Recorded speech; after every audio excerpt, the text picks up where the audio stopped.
For number 13, again, repeating the process, find the LCD. We have an R and an R here, so we have an R and an R. That takes care of that R. These two R's go into that, so we have our LCD.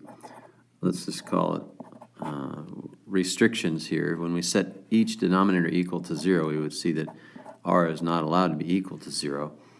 And anyway, multiplying both sides by the lowest common denominator, r squared cancels. We're left with 1 times r plus 5. The r cancels with one of those r's, and so we still have one r left, and multiplying by 1 we get r, minus that r squared cancels with the lowest common denominator, so what we're left with is just r minus 2. Now the most important thing to remember here is that you have to subtract the entire numerator r minus 2. So on the left side we get r plus 5. Simplifying the right side we get r minus r, and then we have to distribute the minus to this other minus here. So it's like kind of like a negative 1 times r, negative 1r. Negative 1 times negative 2 is a positive 2. So we can see on the right side we get r minus r. Those cancel each other out, and we get 2. And when we subtract 5 from both sides, we get r equals negative 3. Not one of our restrictions. So we're done. Very, very redundant, but you still have to be careful.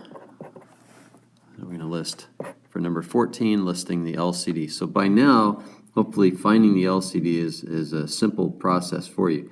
B squared, we have to have at least a b squared in there. And then here's another b squared, so we've got those two denominators taken care of.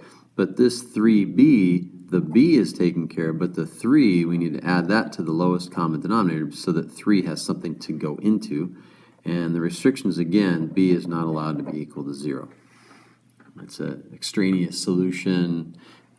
If we get 0, it would be an extraneous solution. But in bottom line, b is not allowed to be 0. Multiplying both sides by 3b squared. The b squared cancels with that b squared, and we're left with a 3.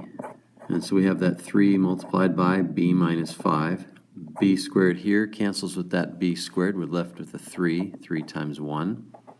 And then the 3 and the b cancel with the 3 and the b, but then we're left with 1b multiplied by the 1. We get b. Distributing the 3 to both terms on the left, we get 3b minus 15 equals 3 plus b.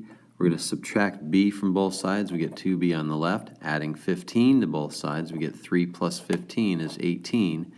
And when we divide both sides by 2, we get b equals 9. Not one of the restrictions.